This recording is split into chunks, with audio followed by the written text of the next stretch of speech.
IPS মহাশয়, deputy commissioner of police. Traffic নিরাপত্তা সপ্তাহে শুক্রবার আসানসোল রবীন্দ্র ভবনে আসানসোল দুর্গাপুর পুলিশ কমিশনারেটের পক্ষ থেকে পথ নিরাপত্তা নিয়ে নাটকের আয়োজন করা হয়। অনুষ্ঠানে আসানসোল দুর্গাপুর পুলিশ কমিশনারেটের পুলিশ কমিশনার সুনীল কুমার চৌধুরী সহ বিভিন্ন আধিকারিক এবং বিশিষ্ট অতিথিরা উপস্থিত ছিলেন। ছোট বাচ্চারা পথ দুর্ঘটনা নিয়ে নাটক পরিবেশন করে।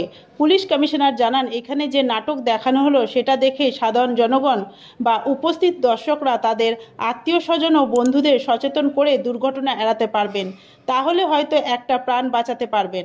পরিসংখ্যান অনুযায়ী পশ্চিম বর্ধমান জেলার বছরে 300 থেকে 350 লোক মারা যায় দুর্ঘটনার কারণে। এদের মধ্যে বেশিরভাগ পথচারী, ভবঘুরে এবং কম বয়সী মোটর বাইক আরোহী। সবাইকে ট্রাফিক আইন মেনে চলতে হবে নিজেদের নিরাপত্তার জন্য।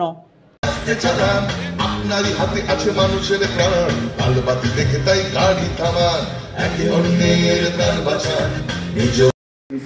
স্যার IPS মহাশয়, deputy commissioner of police traffic ADPC।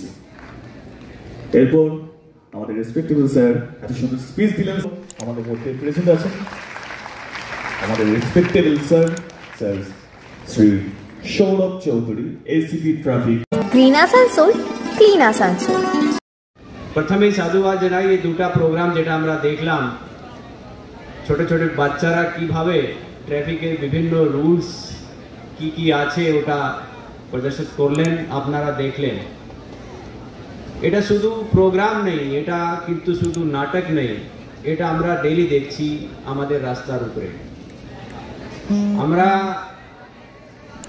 আগে সঞ্চালক যিনি ছিলেন উনি একটা পরিসংখ্যান বললেন, আমাদের দেশে প্রত্যেক বছর 1.5 লাখ থেকে বেশি মানুষ ট্রাফিক অ্যাক্সিডেন্টে মারা যায়। মানে অ্যাভারেজ আমাদের প্রত্যেক দিন 400 থেকে বেশি মানুষ আমাদের দেশে মারা যাচ্ছে। তার মধ্যে পশ্চিমবঙ্গ রাজ্য ফার্স্ট 5 স্টেটের মধ্যে আছে যেখানে ম্যাক্সিমাম ট্রাফিক অ্যাক্সিডেন্ট হয় এবং মানুষগুলো মারা যায়। মাননীয় মুখ্যমন্ত্রীর অনুপ্রেরণায় 2016 সাল থেকে এই সেফ ড্রাইভ সেভ লাইফ প্রোগ্রামটা স্টার্ট হলো এবং আমরা খুব খুশি আমাদের জেলাতে লাস্ট 5 ইয়ার্সে, লাস্ট ইয়ার 2024-এ মিনিমাম ট্রাফিক ক্যাজুয়ালিটি হয়েছে, মানে মিনিমাম লোক মারা গেছে।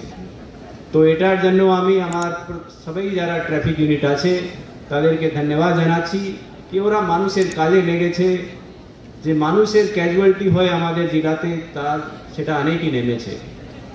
আমাদের জেলায় প্রত্যেক বছর 300 থেকে 350 মানুষ ট্রাফিক অ্যাক্সিডেন্টে